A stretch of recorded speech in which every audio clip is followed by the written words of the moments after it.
Okay, well, let's just talk about this basketball game, Adam. Tar Heels fall to Alabama 89-87. So there's a lot of big picture stuff we can talk about, and we will, but let's start with the game itself. Adam, I've been thinking a lot about this game as far as like what my thoughts on why things played out the way they did. And I think it really comes down to four things for me. 2 on the offensive side and 2 on the defensive side.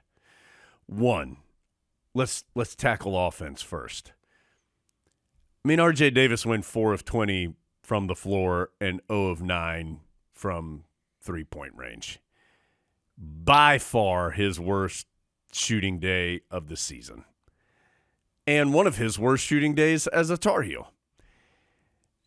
Now, Cormac Ryan was 5 of 10 from the floor and 5 of 8 from 3, and Harrison Ingram hit a couple threes. And so Carolina had guys who picked up the slack. But that was an unfortunate shooting performance for RJ Davis in general, and particularly the timing of it. You can go through Tar Heel history and think of some great players who had very difficult shooting nights in the NCAA tournament that ended up costing Carolina. And unfortunately, I think this is one of them. We all understand the importance of RJ Davis. We understand the quality year he had. We understand that the Tar Heels are, as Cormac Ryan so eloquently talked about in the postgame, that Carolina would not have been in the position it was in without RJ Davis. That is indisputable. But that was a very difficult shooting night that would be hard for Carolina to overcome.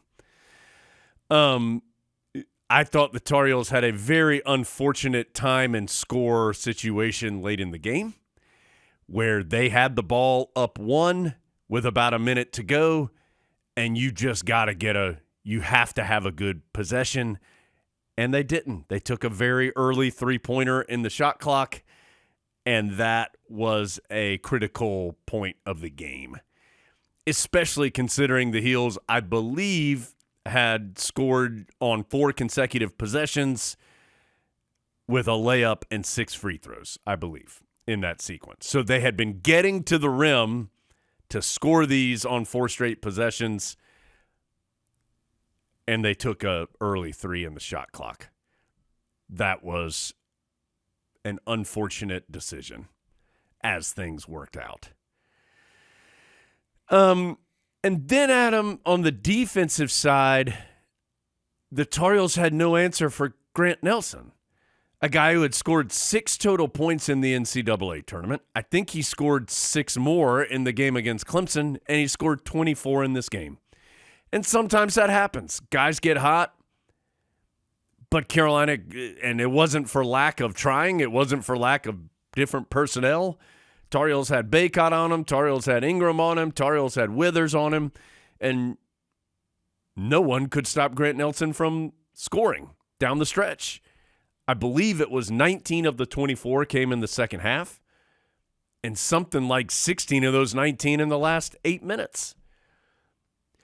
And then one overarching thing, I thought Carolina's transition defense was not very good in this game. Alabama is a very good offensive team. As we know, they lead the nation in scoring. And they get up shots quickly, but I thought they got a lot of good looks quickly after Carolina scored at times, which hurt. There was one in particular, I just remember Carolina, Baycott had just dunked it and made it. I think the Tar Heels were up 5 and then gave up a 3 like seconds later, and it felt like Carolina had a lot of momentum, and if they had a defensive stop, but instead Alabama hit a quick 3, I think that was the correct sequence. So there's a lot of other things to talk about, but Adam, to me, those 4 were particularly important.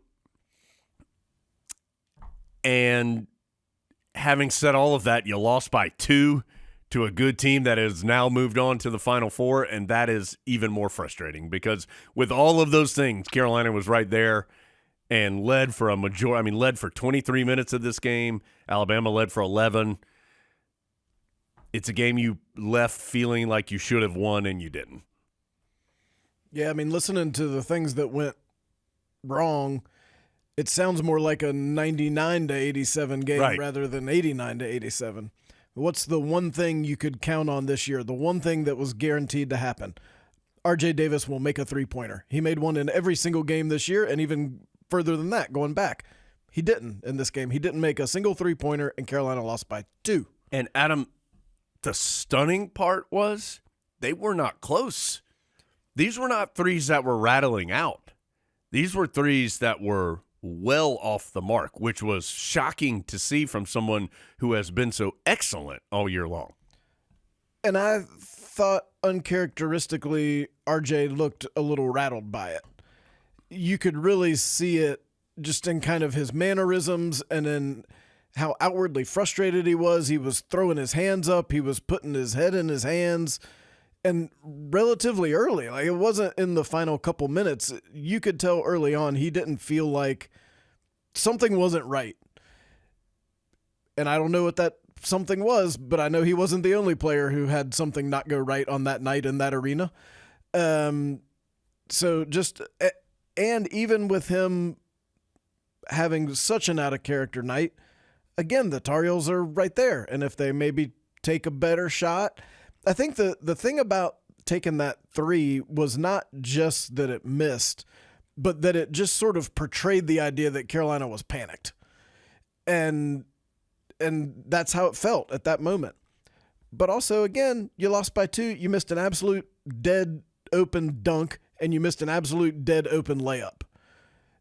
That's 4 points. That normally I think it would be fair to say you'd expect you'd get those 4 points.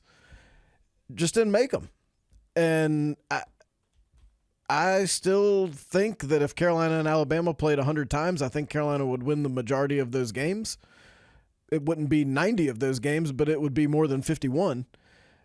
But on that night, a lot of things went wrong, and Alabama made enough shots to win it. It has been a little odd to hear Alabama talk about their incredible defense. Carolina scored 87 on a night when R.J. Davis was 4 of 20. If he had been 7 of 20, you're talking about biscuits. So, I don't know. Frustrating. And the thing about RJ is, even with the bad night, there towards the end, he was starting to do what he does, which is get to the free throw line. And if he had just had maybe one more opportunity to do that, we talk about this game in a very different way. Yeah. Couple things. I do agree with you that it felt like R.J. Davis and to a lesser degree Armando Bacot kind of lost their cool a little bit at times in this game. I mean, Bacot, after he missed that dunk, was visibly frustrated that that was occurring. Yeah, you said it kind of that shot. I think the strange part about that play was like it was totally outside of what Carolina had been doing. Because Tar Heels had gone down 5, and it felt like, this is not good. But then they go on the 8-0 run because they didn't look panicked. They did smart things. They got to the run. Jalen Withers had a layup. R.J. Davis got to the free throw line multiple times. They were doing things that were the right things to do. And then all of a sudden, dribble the ball up, pass it once, and shoot a 3.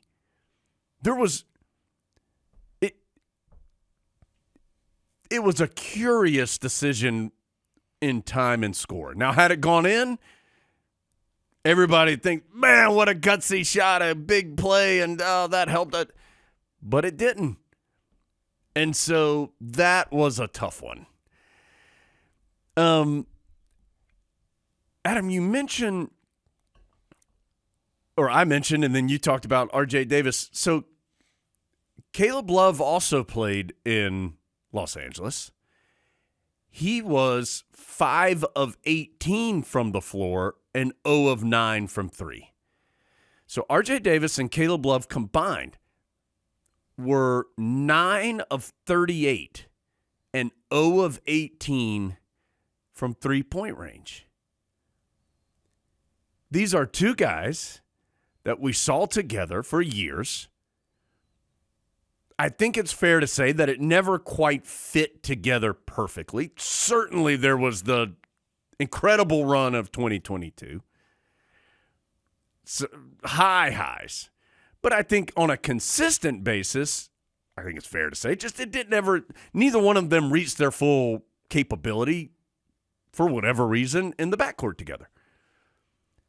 So they separate, and I think they both reached their full capability. R.J. Davis is ACC Player of the Year and first-team consensus All-America. Caleb Love is Pac-12 Player of the Year, and I haven't seen, but I'm assuming Caleb has picked up some like second and third-team All-America honors throughout the year. And then, Adam, they come together again, not in the same game, not on the same team, not on the same floor. Together, they're just in the same building. And they both struggle again. It was just a very odd close to that journey that they both separated, reached these heights, came back together, and struggled again. Whether it had anything to do, hard to believe that it did, but it's just weird. I know intellectually that the two things don't have anything to do with each other. Right. Like, Caleb Love missing shots has no impact on R.J. Davis missing shots. But it's just really hard to believe when you look at the overall season and how different from that one night that it was. And Caleb Love had to answer a lot of questions about North Carolina. Yeah. While in Los Angeles. So I think it's fair to say it was probably on his mind. But that doesn't necessarily make you go 0 for 9 from 3. It's just, I'm not sure that I've ever seen anything like it in the way that I know they are unrelated. I know it. But man, it sure is weird. Yeah. And it really makes you wonder. And just unfortunate for both of them that I think they had hoped to play on and have that game where they got to play against each other. And neither one got the opportunity. Adam, Elliot Cadeau played 13 minutes and Seth Trimble played 11, just under 11. Pax and Woic played just under 15. This seems to be a very popular topic. Tyler Zeller was doing the analyst work with us in this game, and he talked a lot about his thoughts on why it was happening. Was that Alabama the first possession, I think I even said on the air, like, I didn't even know who was guarding Elliot Cadeau because they had fallen so far off of him. Now, to Cadeau's credit, he went and hit a free throw line jumper and hit a couple threes in that game early. Seth Trimble did as well. Alabama was very clearly sagging so far off of Cadeau. And similarly, although I'm not 100% sure it was exactly the same, I have not rewatched the game. Similarly, guarding Seth Trimble, that Pax and Woic seemed to draw a little more attention, at least out on the floor defensively from Alabama. And Tyler Zeller talked a lot about how that allowed better spacing offensively. And let's not forget, Carolina did score 87 points, even with R.J. Davis going 4 of 20 from the floor. Adam, this is one of those things where I think multiple things can be true again. Pax and Woic in no way hurt the Tar Heels in this game. In fact, I thought he played well. He hit a three-pointer. He was scrappy, played good defense, got some rebounds. Pax and Woic was not the reason the Tar Heels did not win the game. And yet I can also understand why people go, wait a second, Elliot Cadeau's been playing 25 to 30 minutes every game, and he only played 13 in this game. What's going on? So I understand both sides of the street there. In the game, I did not think this was some kind of wild thing that was occurring from seeing how things were playing out when the different personnel pieces were out there together. but it has garnered a lot of discussion after the game has ended. You have the box score there. What was Pax and Wojcik's plus minus? +9. What was Elliot Cadeau's plus minus? -10. Okay. That in itself doesn't settle the question, because I think the argument for more Cadeau would have been perhaps you get better shots. I think the problem with that argument is you're getting shots in theory either inside, which you would not be able to get because his man was not guarding him. So those shots are not going to be available. Maybe you could get better shots for RJ Davis, but here's the problem. RJ Davis isn't making any shots. He's 4 of 20. So if he's going to score, it's probably going to be by RJ Davis taking the ball himself and going to the basket and try to get fouled, which he was doing successfully there towards the end of the game, and getting to the free throw line, because on this particular day, that seemed to be the best way for RJ Davis to score, at the free throw line, which he is very proficient at doing. And the Tar Heels use that successfully from time to time. This is not the first game in which Elliot Cadeau sat on the bench in an important stretch of the game, including the decisive part of the second half. It happened in some other big games that Carolina won, because in all honesty, he had struggled some the last couple of weeks, really ever since the Florida State game and the ACC tournament when he was terrific. Since then, I think probably not as successful as he was in the Florida State game. So it's a coaching decision that was made. The way that some people determine if it worked out was, did the Tar Heels win? Sure. They didn't. Therefore, it didn't work out. I'm not as sure as everyone else that if you just substitute Elliot Cadeau in, the Tar Heels are going to score 110. I think there's some facts to the contrary in this particular game. What about Seth Trimble? I could have maybe gone for a little more Seth Trimble, but I don't know that he solved any of those problems we just addressed, because Alabama also wasn't guarding him. Even though he made some of the shots that they allowed him to take, that wasn't going to be enough to shoot them out of it. The only thing that took them out of what they were trying to do was having Pax and Woic on the floor, and then they decided to guard all 5 guys, which in Carolina's mind, the Tar Heels felt that gave them the best chance to get the shots that they wanted to get. And I'm a little surprised that people have a problem other than the 1-3 that we've already addressed. Do people really have a problem with the shots Carolina took?